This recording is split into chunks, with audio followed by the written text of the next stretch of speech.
न्यूनतम वेतन हरियाणा सरकार का 11,200 है। वो 11,200 है तो वर्कर के हाथ में कट-पिट के वो 9,000 आता है। अब आप पूछोगे वो क्या क्या काटते हैं? कैंटीन के खाने का कटता है वर्कर का, उसका पीएफ ईएसआई कटता है। कॉन्ट्रैक्ट वर्कर, मैं नीम ट्रेनिंग की बातचीत नहीं कर रहा हूं, मैं और जो स्कीम वर्कर है उसकी बातचीत नहीं कर रहा हूं, ये कॉन्ट्रैक्ट वर्कर है। तो 3 तारीख को जो ये सेटलमेंट हुआ उसके बाद मतलब कि आईएनटी में हड़तालों की जड़ी लगी अगले दिन। 4 तारीख को मुंजाल से हुआ, सत्यम फैक्ट्री के ठेका मजदूर हड़ताल पे हैं और जो मानेसर तहसील है वो प्रदर्शनों का एक बड़ा जैसे जंतर मंत्र है वो उसमें तब्दील हो रही होती है। यहाँ हम कानून के ऊपर बात कर रहे हैं कि कानून में ये लिखा हुआ बहुत अच्छा है, लेकिन फैक्ट्री में घुसते ही वो एक अलग राज्य बन जाता है।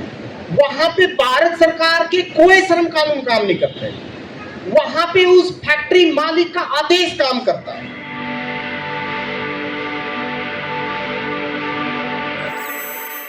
अप्रैल से ये मानेसर की होंडा के फैक्ट्री जो कॉन्ट्रैक्ट वर्कर है वहां से ये शुरू हुआ और 2 अप्रैल को वो फैक्ट्री गेट पे हड़ताल पे बैठे हुए थे। फैक्ट्री गेट की काम बंद करके वो हड़ताल करके फैक्ट्री गेट पे बैठे हुए। 2 अप्रैल को उनके बीच में कोई सेटलमेंट नहीं हो पाया और मैनेजमेंट ने उनके बीच से जो कमेटी आई उसको रिकॉग्नाइज किया और वार्ता के लिए बुलाया। पहले दिन जो वार्ता हुई उसमें 1,500 रुपए इंक्रीज करने की बातचीत हुई। अब ये देखो कि न्यूनतम वेतन हरियाणा सरकार का 11,200 है। वो 11,200 है तो वर्कर के हाथ में कट-पिट के वो 9,000 आता है। अब आप पूछोगे वो क्या क्या काटते हैं? कैंटीन के खाने का कटता है वर्कर का, उसका पीएफ ईएसआई कटता है। कॉन्ट्रैक्ट वर्कर, मैं नीम ट्रेनिंग की बातचीत नहीं कर रहा हूं, मैं और जो स्कीम वर्कर है उसकी बातचीत नहीं कर रहा हूं, ये कॉन्ट्रैक्ट वर्कर है, ठेका वर्कर जो 1 साल 2 साल 3 साल 5 साल से काम कर रहे हैं फैक्ट्री के अंदर। तो 3 तारीख को पुलिस ने इनको गेट पे नहीं बैठने दिया, इनको भेज दिया मानेसर तहसील की वहां बैठो आप। तो 3 तारीख को इनका सेटलमेंट हो जाता है जो इनके बीच से कमेटी का वर्करों ने खुद कमेटी का चुनाव किया अपने बीच से और वो 3 तारीख को सेटलमेंट हो जाता है और उनकी तनख्वाह जो 11,200 न्यूनतम वेतन है वो 16,000 पे पहुंच जाती है। उन्होंने इतना ही किया जितना हरियाणा सरकार ने बढ़ाया, उससे ज्यादा नहीं किया। हालांकि जो वर्कर की मांग थी वो 20,000 बढ़ाने की मांग, वर्कर 20,000 की मांग के साथ था। तो 3 तारीख को जो ये सेटलमेंट हुआ उसके बाद मतलब कि आईएनटी में हड़तालों की जड़ी लगी अगले दिन। 4 तारीख को मुंजाल से हुआ, सत्यम फैक्ट्री के ठेका मजदूर हड़ताल पे हैं और जो मानेसर तहसील है वो प्रदर्शनों का एक बड़ा जैसे जंतर मंत्र है वो उसमें तब्दील हो। 7 तारीख तक वहां पे 10 फैक्ट्रियों के मजदूर बैठे हुए जिसमें गारमेंट के भी पहुंच चुके हैं। और जो रिपोर्ट में अभी मतलब जो कानूनी पहलू रख रहे थे मैं उसके ऊपर थोड़ा बोलूंगा कि जो फैक्ट्री की 4 दीवारी होती है, यहाँ हम कानून के ऊपर बात कर रहे हैं कि कानून में ये लिखा हुआ बहुत अच्छा है, लेकिन फैक्ट्री में घुसते ही वो एक अलग राज्य बन जाता है। वहां पे भारत सरकार के कोई श्रम कानून काम नहीं करते, वहां पे उस फैक्ट्री मालिक का आदेश काम करता है। मैं सच कह रहा हूं क्योंकि मैं भी फैक्ट्री में वर्कर रह चुका हूं, वहां पे नहीं करते काम। और आपको फैक्चुअल एक बात बता दूं कि जो 7 तारीख 9 तारीख तक जो आंदोलन चला मानेसर में, उन सभी की कॉमन मांग थी 20,000 न्यूनतम वेतन, डबल ओवर टाइम के भुगतान को लागू करो।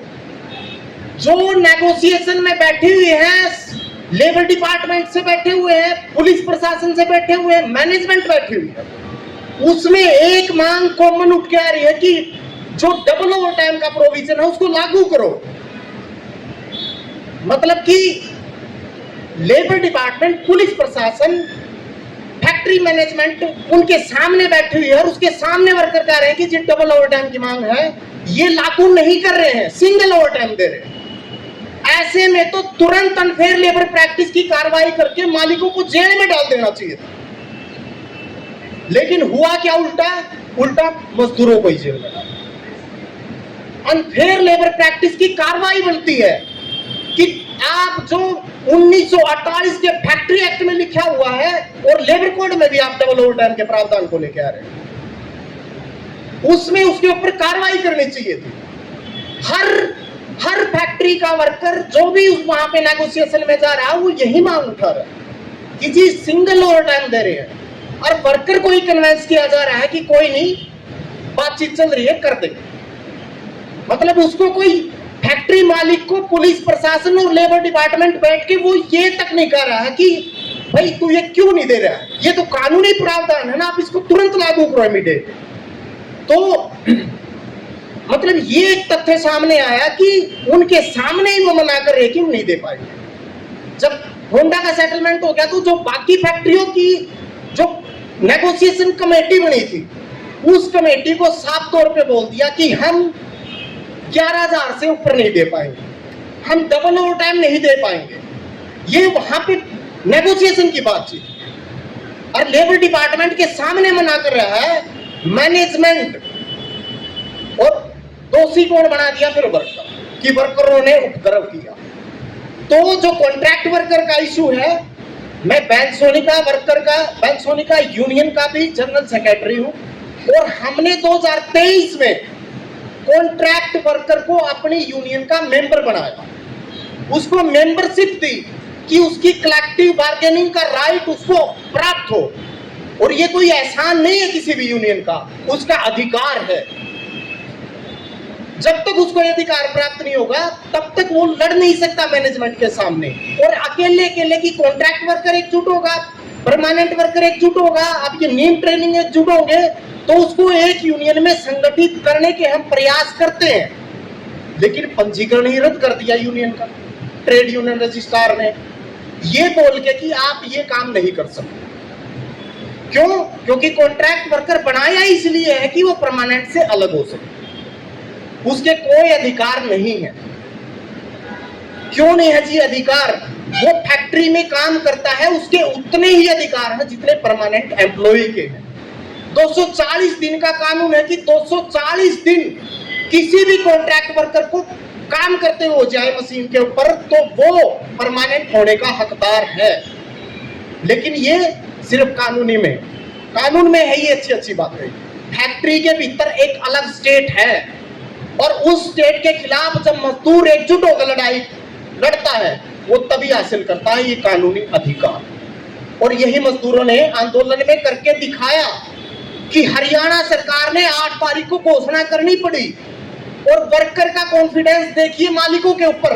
9 तारीख को जो रीचा ग्लोबल और मोडलाना फैक्ट्री के मजदूर बाहर गेट पे बैठे, वो इसलिए बैठे कि हमें अपने प्रबंधन पे भरोसा नहीं है। आप नोटिफिकेशन हरियाणा सरकार ने जो जारी किया उसको गेट पे चस्पा करो और बोलो आगे सभी वर्करों के सामने कि जो हरियाणा सरकार ने न्यूनतम वेतन बढ़ाया हम उसको लागू करेंगे। ये इतना लूज कॉन्फिडेंस वर्कर और मैनेजमेंट के बीच में है कैसे? क्योंकि वो वर्कर का करते हैं शोषण, वो न्यूनतम से भी न्यूनतम देने के लिए प्रयास करते हैं कि 11,200 से भी कम दिया जाए, और जो 11,200 हम दे रहे हैं उसको 12 घंटे का दे। ये प्रैक्टिकली चला हुआ था मानेसर के अंदर, और लंबे समय से चला हुआ। बस जो ट्रिगर पॉइंट था इसका, वो ट्रिगर पॉइंट ये था कि जो गैस की कीमतें बढ़ी, उस गैस की कीमतों ने उस वर्कर के अंदर वो गुस्सा पैदा कर दिया कि तुम्हारे सामने 2 ही रास्ते हैं, या तो कोरोना की तरह अपने घर चले जाओ या फिर लड़ो। तो उन्होंने बोला जब 3 तारीख को हम बातचीत कर रहे थे कि अब लड़ने के अलावा दूसरा कोई रास्ता नहीं था हमारे पास, हम घर नहीं जा सकते, इसलिए हमने लड़ने का रास्ता चुना। और वर्कर शांति प्रिय तरीके से अपनी बातें रख रहा था।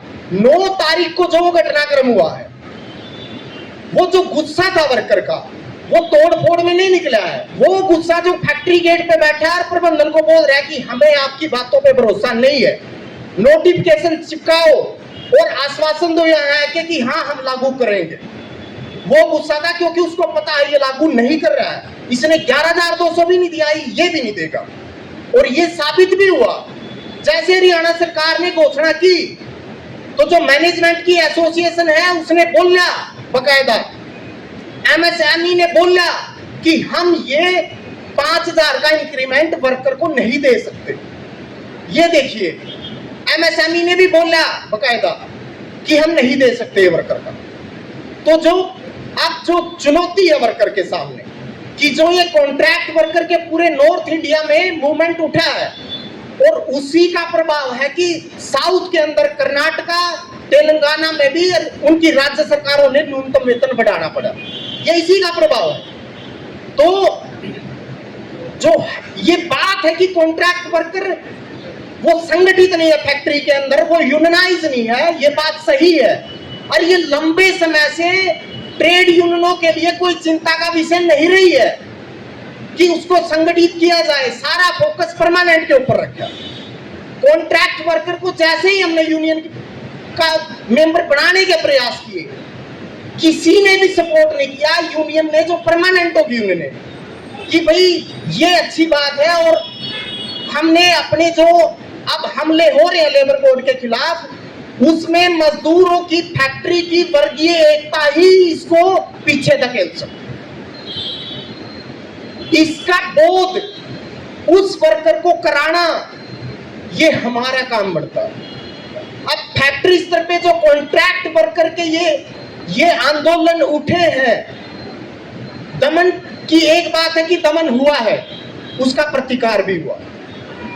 दमन के खिलाफ जो लोग लगे हुए हैं, वर्करों को निकालने के लिए बाहर लगे हुए हैं, यहाँ पे दमन के खिलाफ प्रेस कॉन्फ्रेंस आयोजित है, लगे हुए हैं।